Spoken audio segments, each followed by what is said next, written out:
you can't unsee the possibilities of what could be. So you don't even realize they're gifts until you leave them and somebody's like, that's a gift, and you're like, oh, this regular way of life that we live. Okay, right. Well, now I still have time for my favorite part of this podcast. Welcome. My name is I'm sorry. I'm sorry. Welcome. My name is Marmi the Griot, and this is the Ohio Griots podcast, where we talk to poets about their stories and the stories behind their poetry. And today we have Valerie Boyer, who is Ohio Griot, and she is doing the work now. Interesting enough, I went to this exhibit, and I just heard your voice, which was I thought was really cool. Like, can you talk a little bit about that? Yeah, certainly. So Taisha Radford's curated what is a dual exhibit. One side is I Know Why the Blackbird Sings. The other side is Don't Sell Grandma's House. Right? Okay. I am particularly in the side that says I Know Why the Blackbird Sings. And it's this play on, of course, the Maya Angelou title, I Know Why the Caged Bird Sings, right? But a reimagining of what would the song be if the bird was free instead of caged, right? Wow. But also, it's still a black bird. So when we're talking about that transporting to Ohio and this portaling to your Ohio experience, what you expect it to be, what it actually turns out to be, right? During that 19th century area, that entire section is a homage, a homage to that. So yeah, you hear my voice. Yeah, that's the first thing I heard. I was like, she here somewhere. That's hilarious. So there are two stories that I highlight in my little section, and they are based on two actual stories at the Ohio River. Oh wow! And the poem that you are hearing is based on one of those stories. Okay. So, it is there till the 27th, and it is free, right? So if people want to go and check it out, they can.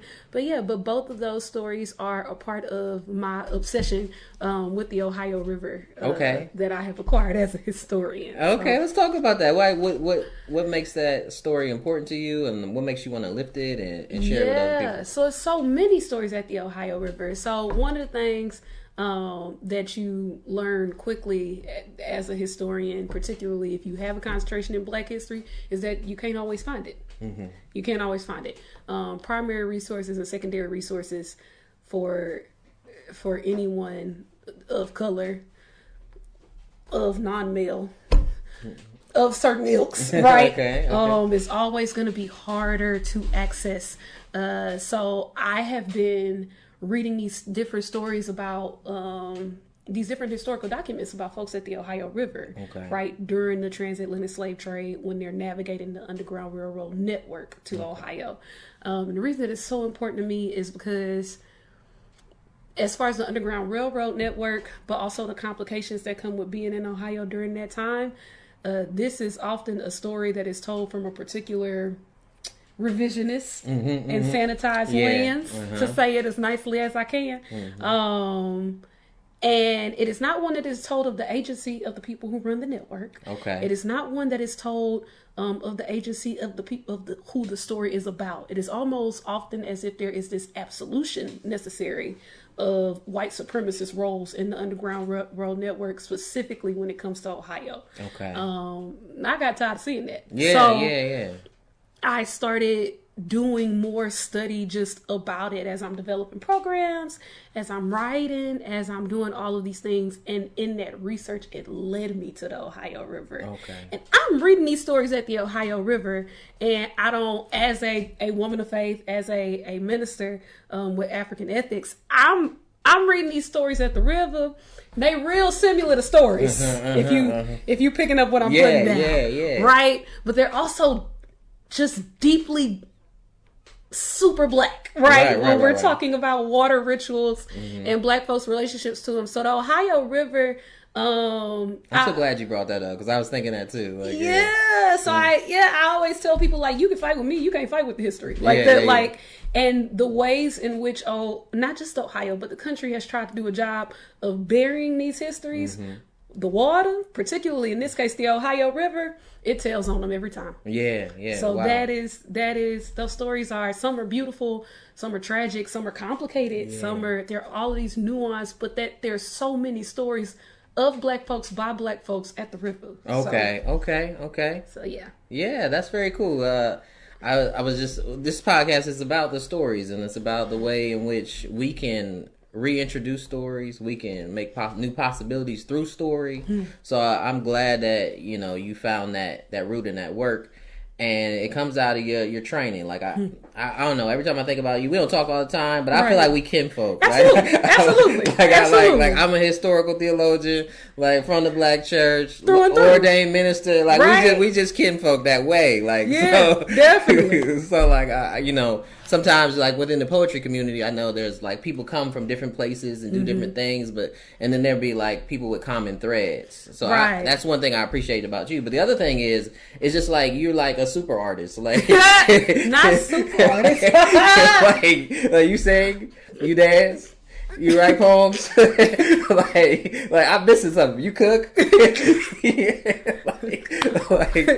like tell me how that flows through you in Yeah, man. So I'm from Galveston. I'm from Galveston, Texas, right? Very much anyone can tell you that you're never going to talk to me and not know that I'm from that I'm not from Galveston, Texas. And a huge part of that Black church tradition, and frankly, when we're just talking about like family gifts, right? Because we talk a lot about like generational trauma, but I don't think we always talk about generational blessings, right, and generational gifts. So everything that you named, I can point to persons, plural, like in my family that I probably got that from. Okay, right? It's inherited, through and through, like, and then it's inherited, but it is also, I do believe, these divine gifts that evolve and expand as God needs us to, like, prophesy and create world around us. You know what I'm saying? So definitely solid. I got a really solid foundation in my gifting in that way. And I think a huge part of it is that it's so common. Like, none of those are considered separate disciplines. Like, they're just all a part of a way of life. So you don't even realize they're gifts until you leave them and somebody's like, that's a gift. And you're like, oh, this regular way of life that we live? Okay. Right. All right, sure. I'll take your word for it. So yeah, that is that. And then my folks were also very intentional, like, about sending me as much as they could, right? As much as we could afford. If I could get to it and it could be compensated for, like, the parts they couldn't give me, I'll always give my mama that credit. Whatever she couldn't give me, she didn't mind me being connected to someone who could. Okay. Right. So yeah, definitely. She didn't hold you back because she couldn't do it. She would always. Yep. If the way was being made and it was safe for you. As much capacity as she had to, right? As a single mama who still wants her baby clothes. Right. As much capacity as she had to, she definitely did that. And then, but my grannies in particular, like, I literally call them the G unit, right? Oh, wow. Because my mom's a single mom, so she worked a lot, and I'm the oldest, right? So I spent a lot of time with the G unit. I spent a lot of time with Granny and with Mama Tex, who will probably see this podcast later and tell me everything that could have been better, and then been like, "But you're doing the work, baby, right?" So they cultivated a lot of, like I said, what they're doing on a regular basis, what they're just casually, like, I remember days watching my granny, like, cook what up north is considered a 7-course meal, but at home it's just a meal, right? While simultaneously walking by the piano and seeing a random composition of music that she done put together, a musical arrangement. Like, and she just did that all in the same day. So it was just flowing out of her. Like, Or like Mama Tex, like, I had to sing for something here recently and there was no musician available, and I called home. Like, I called Mama Tex, hey, here's the situation, here's what I need, here's what I blah, blah, blah. So we're going through music, and she's like, what key are you going to sing it in? And I told her. She was like, oh, that's a choice. And anytime she says that's a shade, that's a choice. That's a choice. But if you wanted to remember you're a soprano, you could sing it in this key and modulate on this part, and then you could do a crescendo here. And she casually talked through this arrangement of music, right? Yeah. Like while we on the phone. It's the creative brilliance just in her. And, yeah. So those are my people. Like those are my people. So I don't know if I ever had a choice to not be poet, preachers, they everywhere. Right. Healers, they're everywhere. So I don't know if I have much choice with that. Yeah. No, I could tell that the stories live in you. That the people that raised you, that the people had their hands on you, just live in you. And and I know as a person who like carries a lot of story, that you got to get that stuff out. Through and through. It can't just sit in there. You gotta get it out, and likewise, because it ain't just yours, right? Right. Yeah. And it uplifts our people, in a particular way, like you said, against the trauma narratives, against the propaganda that happens about our people. We can lift these stories of how soulful we are, how musical we are, how intelligent we are, how brilliant we are, how creative we are, right? So I think that's very cool. Well, now I still have time for my favorite part of this podcast, and that's the poem.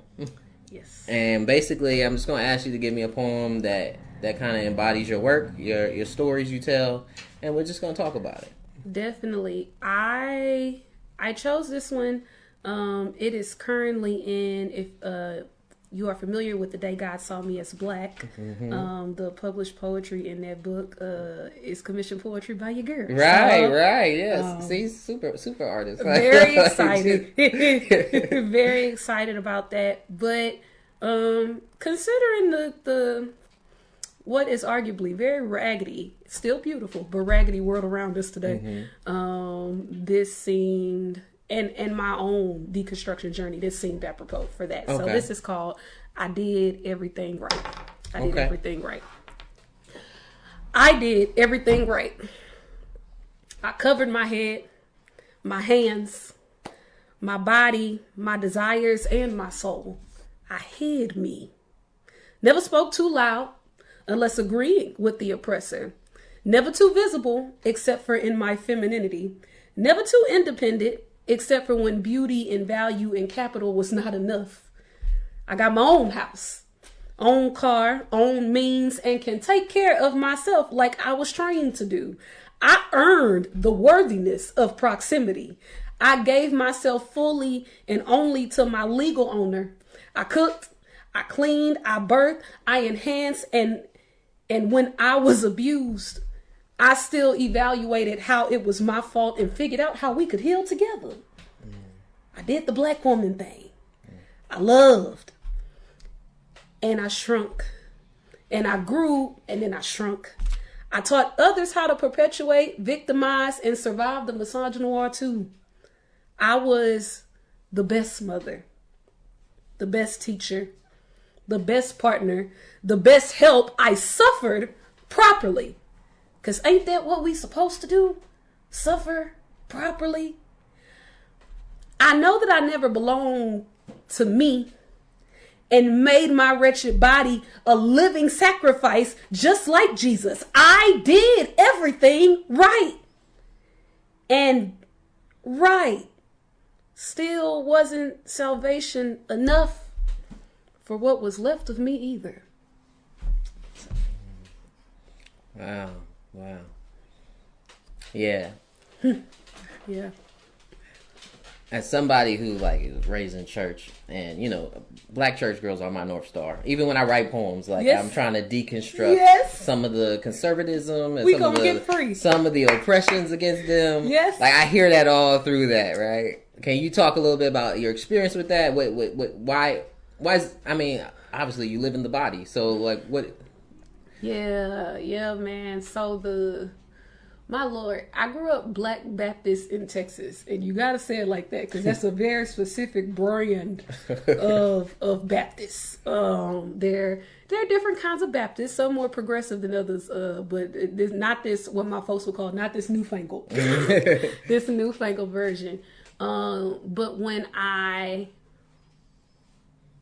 was growing up, I had all of these questions.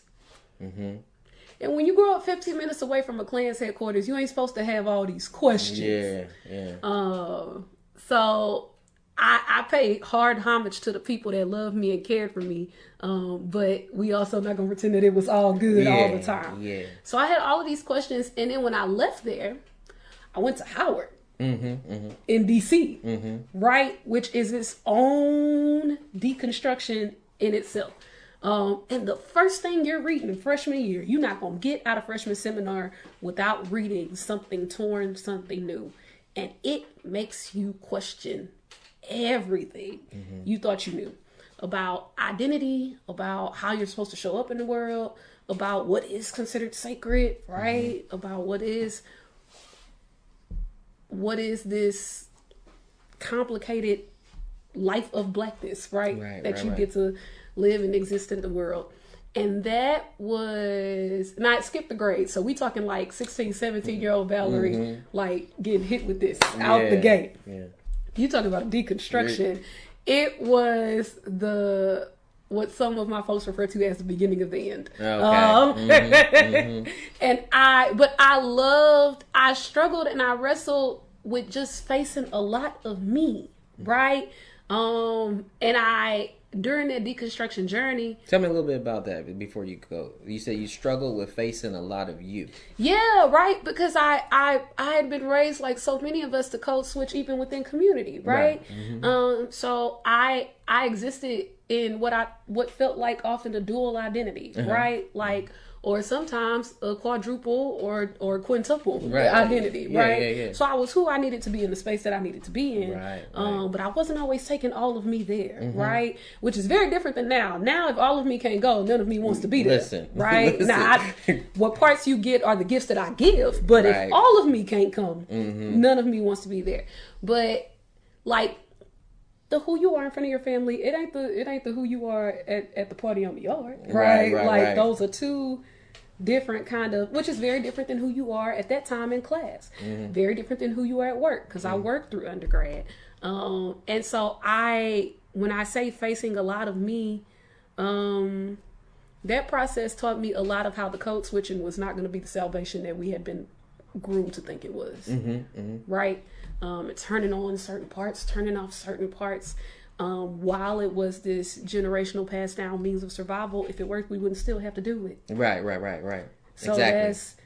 That's what would happen is the wrong me would sometimes slip out a little bit in certain spaces. Like, wait, that's not the me that they supposed to see. Like, that's not the.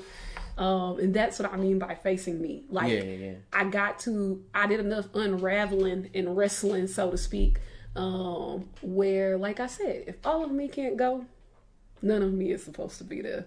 That's exactly what I love about poetry. It's like you can bring for me it's a work of integration. It's like I can bring all the selves together, and I actually think the best poets have like lived 100 lives, right? All right, have to. yeah. And then you just bring them all together in one voice, but still talk from the multi-level perspective. Right? And there's so many layers to this, right? And those layers, and it's not.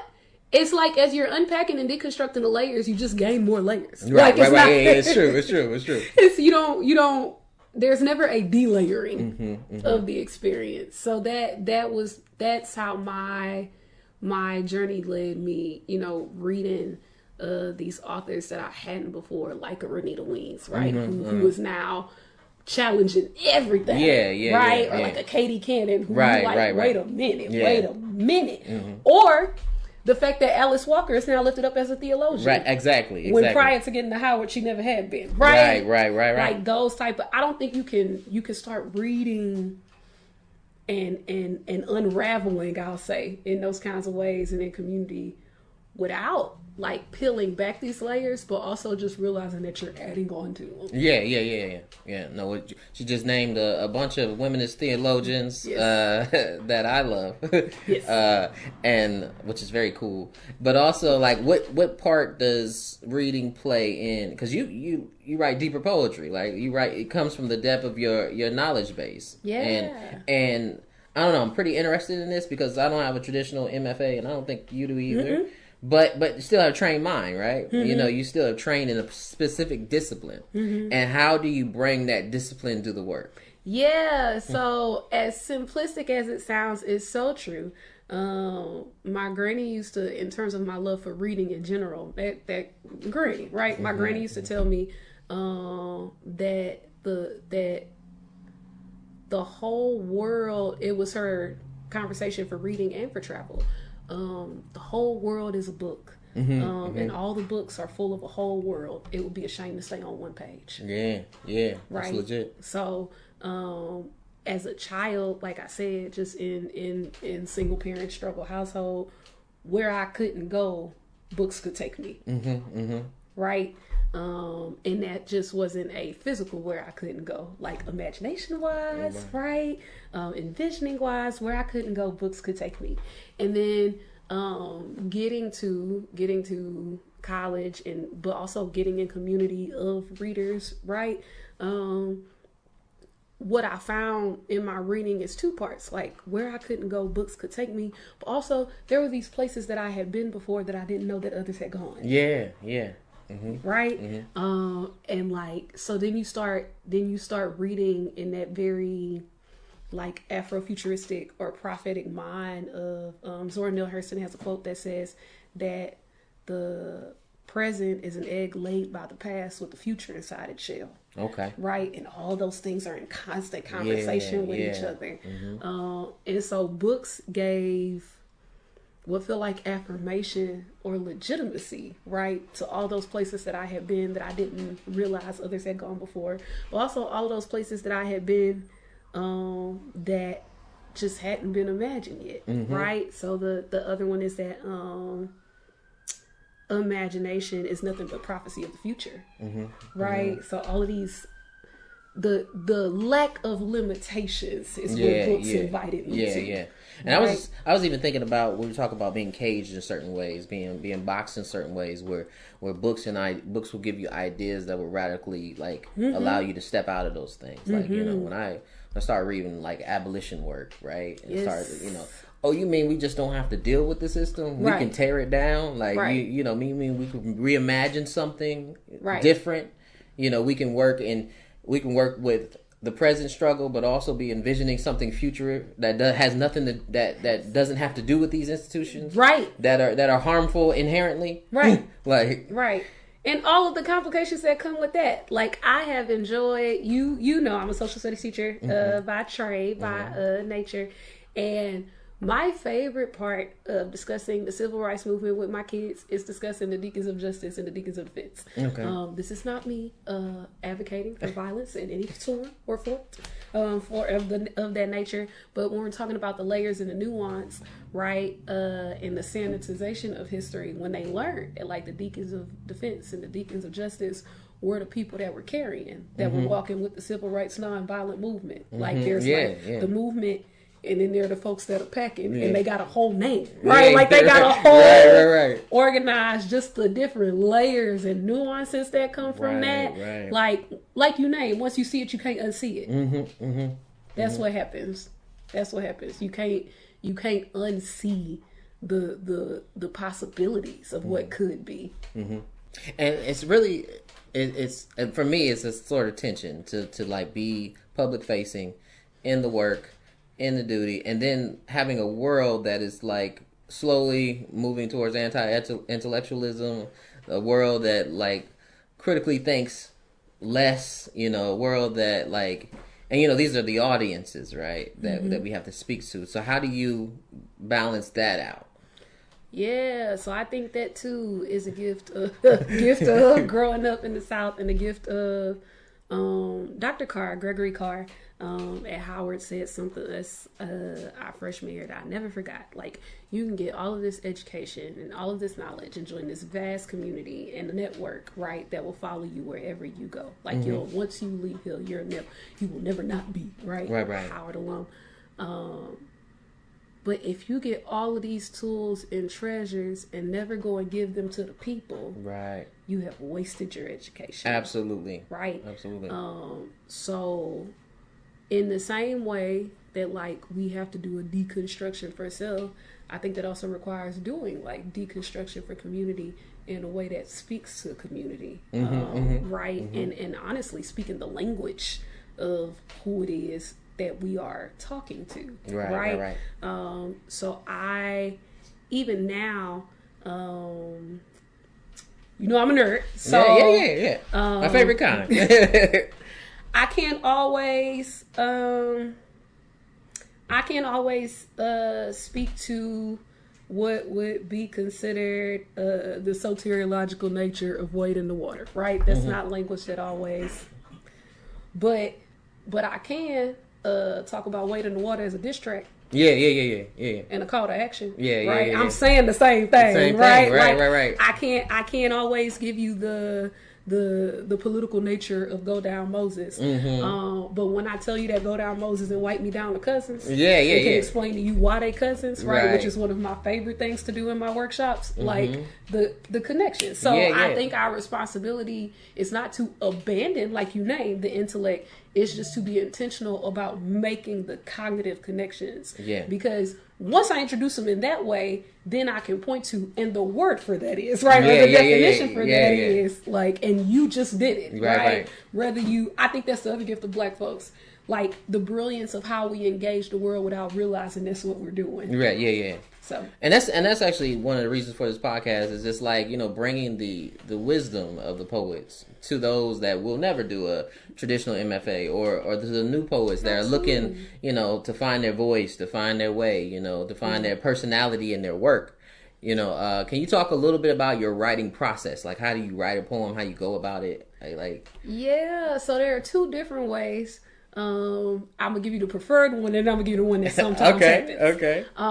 Sometimes, it is something I'm inspired by, right? I really do live as a theologian. I live by this philosophy that God is always speaking. Right, and not necessarily in the outer shaking boom Old Testament way, although God has those moments too. But like sometimes God is speaking in the very just natural beauty of a thing or the contemplation of a thing, right? So my God moment today, earlier, this baby was climbing up at the museum and about to fall, and his dad said, "I'm not going to tell you to get down again. I'm just going to let you fall and bump your head, and then maybe you'll figure out that this is not what you're supposed to do." And isn't that how life is? Right? Like that. So that's my God moment. So when I am inspired by whatever it is that I'm seeing or experiencing or hearing in a moment, sometimes I can like sit and bust out thoughts and do first draft, and then I can come back and edit and refine, right?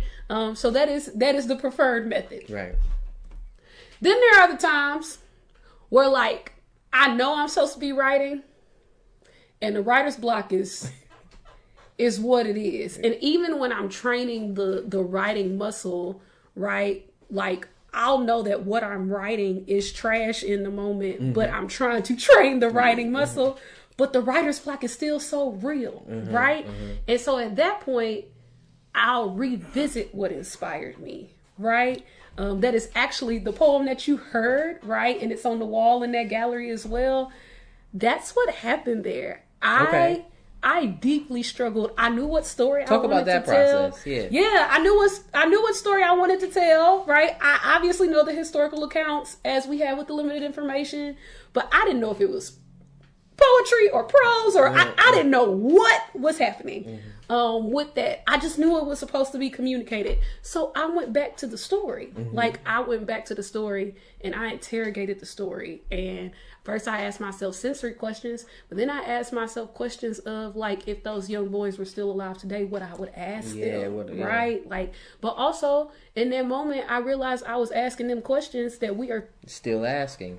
We are still asking. And that was the moment I was like, oh, this is the poem. These questions that are the poem. But that happens. Sometimes you have to go back to the scene of the crime, so to speak, and sit and wrestle and hear and see nothing until you do, right? Until you, sometimes you don't even know what question to ask. You just know you are where you need to be. So that, and I'm Galveston, baby. I love the water. So sometimes I'll just go sit at the water and let what I feel like is the water do whatever speaking it needs to do. And then once I have that kind of aha moment, like, oh, this is I try to capitalize on it immediately. Yeah. Right? So even if it's not writing it, even if it's something as simple as recording a line or recording what I'm thinking to transcribe later, right?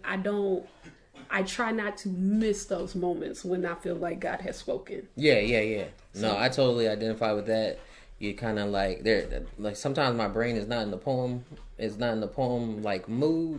Sometimes it's in the academic mood. Sometimes the idea is there, and I'm just like, how do I funnel this out? Yeah. Where's this gonna come from? Am I gonna preach this? Am I write this as a poem? Am I perform this? Am I gonna? Yeah. So that's good to hear. So, any future projects that you got coming up? I mean, I know one, at least. At least one. At least one. At least one. No, I will be at what is called the Underground Railroad convening this weekend. Okay.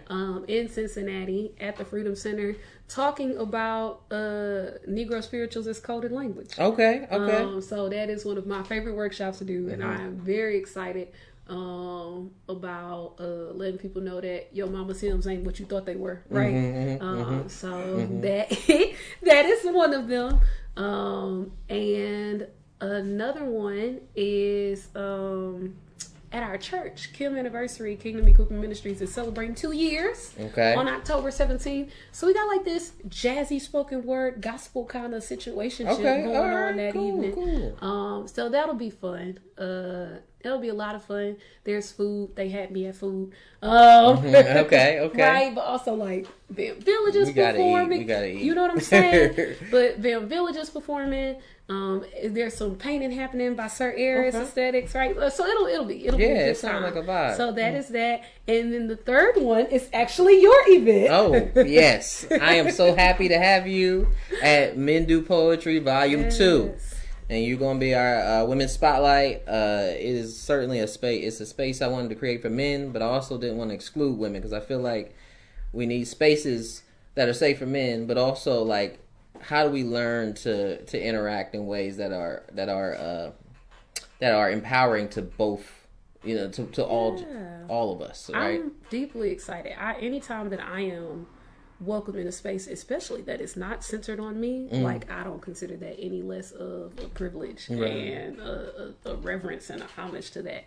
So to be included in that sacred space that is designed for someone else, that too is its own. That's very cool, gift. Right? Yeah, you're the one too. I was like, I can't wait. I'm gonna let you do whatever you want to do. I don't care. That's funny. Whatever you want to do, I'm gonna let you do whatever you want to do. That's funny. Also, Trocon is the truth. So. Yeah, Trocon is the goat. Trocon is the truth.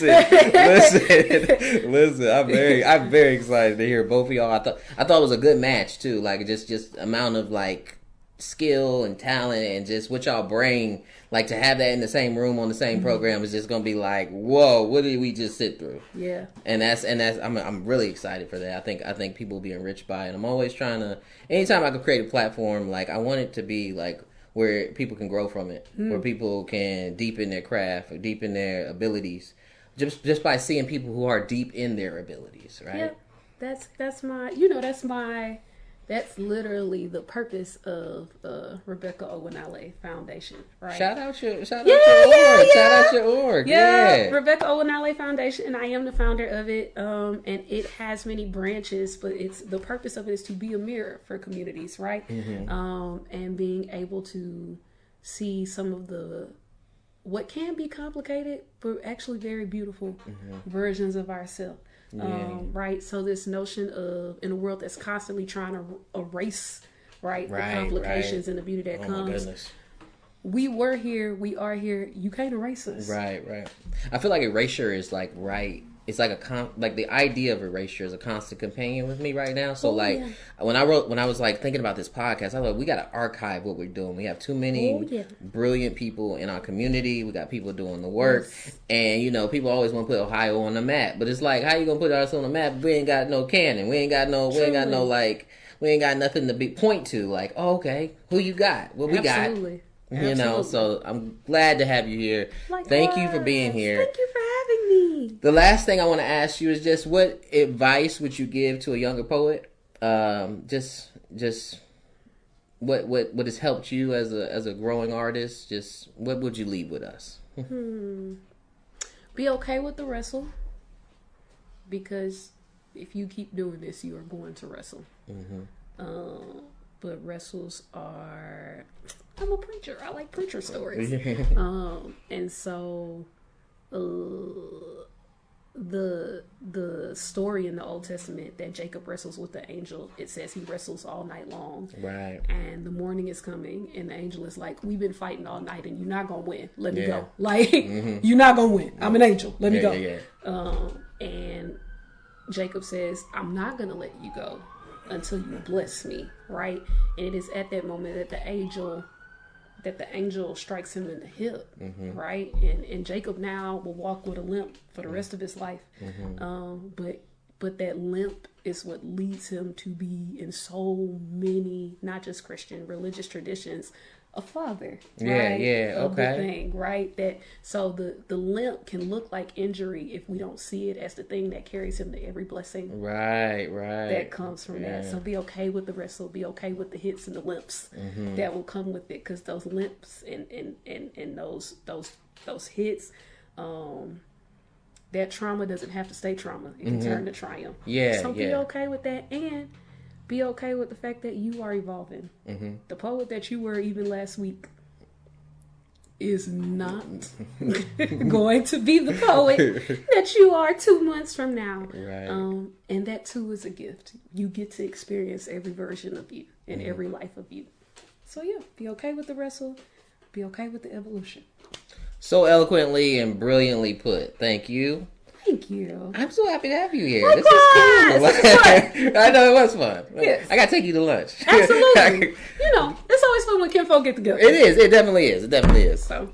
Hi, this is Marmi the Griot. Next guest is going to be JG the Juggernaut, and he's going to talk about poetry albums and just his career as a poet.